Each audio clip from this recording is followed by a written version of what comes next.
इस समय मैं यशवंतराव चौहान केंद्र के पास हूँ, जहाँ पर शरद पवार जो एनसीपी प्रमुख हैं वह अंदर हैं। लगातार बैठकों का दौर जारी है।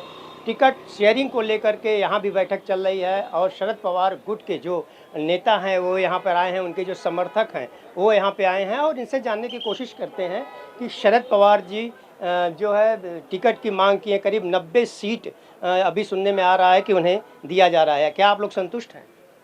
हाँ, वैसा तो शरद पवार साहब को और 10-5 सीट आगे होना, 90 से भी 100 115 ऐसे सीट मिलना।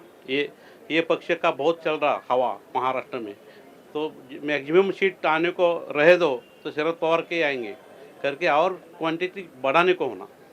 अच्छा, मैं आपसे जानना चाहूँगा कि आप लोग शरद पवार के समर्थक हैं।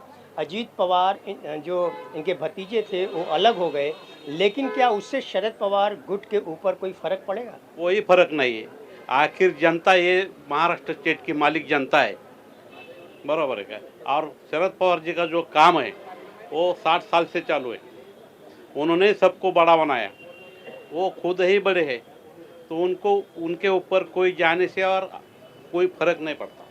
लगातार देखा जाए आरोप लगाए जा रहे थे शरद पवार जी के ऊपर कि वो बुजुर्ग हो गए हैं, एक्टिव नहीं हैं।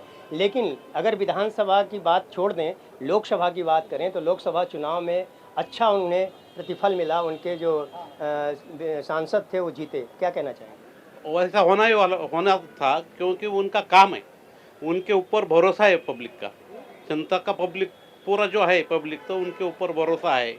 वही अपना हमारे मराठी में मन है, वो आधार वड़ है, वो वट वृक्ष है महाराष्ट्र और हिंदुस्तान का। उनके ऊपर ही भरोसा रखना हमारा काम है जनता का करके, उनके ऊपर और भी भरोसा है और भी उनके सीट आने वाली, सत्ता आने वाली। महागठबंधन की बात करें तो एमबीए में लगातार भारतीय जनता पार्टी द्वारा आरोप लगाया जा रहा है कि एमबीए में समन्वय नहीं है, कहीं ना कहीं फूट हो चुकी है। वो मत फिक्र करो बोलने का, तुम तुम्हारा देखो, हमारा समन्वय ओके हो गया है, सब कुछ राइट है। तुम तुम्हारा देखो, तुम तुम्हारा सोचो। और उनका कैसा समन्वय है, जो जिसको बुरा कहते उनके तरफ आए के हो गया सोच, वैसा नहीं होना ना, तब तो एक ही होना। आज से नामांकन शुरू हो चुका है और अभी तक सीट शेयरिंग का मामला अधर में अटका हुआ है। लेकिन ये कहा जा रहा है कि आज देर शाम तक ये मामला जो है सॉल्व कर लिया जाएगा। क्या लगता है आपको? अभी अभी हम पवार साहब के मीटिंग में से बाहर आए वाले हैं। पवार साहब ने बोले आज और कल हमारा पूरा क्लियर चित्र होगा, पूरे बंटवारा व्यवस्थित होने वाला है। तो आपने देखा कि इस समय यशवंतराव चौहान केंद्र में बड़े पैमाने पे कार्यकर्ता राष्ट्रवादी कांग्रेस पार्टी के यहाँ पर एकत्रित हैं और यशवंतराव चौहान के बाहर अगर हम दिखाएं आपको एक नज़ारा तो पूरी बड़े पैमाने पे लोगों यहाँ पर एकत्रित हुए हैं। मीडिया का यहाँ पे जमावड़ा भी है। कुछ नेता यहाँ पर अगर मीटिंग ख़त्म होगी उसके बाद आएंगे और आने के बाद वक्तव्य देंगे। लेकिन इतना यह ज़रूर है कि अभी जो है सीट शेयरिंग के जो मामले थे उसमें ये कहा जा रहा है कि 90 सीट जो है एनसीपी ग्रुप यानी शरद पवार ग्रुप को मिलेगी और 100 के लगभग सीट जो है शिवसेना यूबीटी को मिलेगी।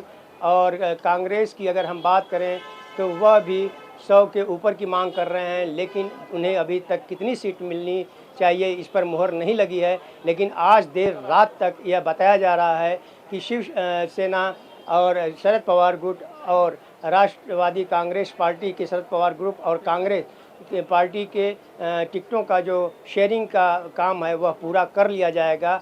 लेकिन एनसीपी की तरफ से जो आज कहा गया है, ख़ास तौर से शरद पवार की जो बैठक चल रही है उसमें जो लोग सम्मिलित थे उन लोगों की अगर हम बात माने तो उनका कहना है आज और कल 2 दिन के अंदर सीट शेयरिंग का पूरा मामला सॉल्व कर लिया जाएगा और विधानसभा चुनाव में राष्ट्रवादी कांग्रेस पार्टी अपनी अहम भूमिका निभाएगी। मुंबई से ऑन टीवी के लिए हरीश तिवारी।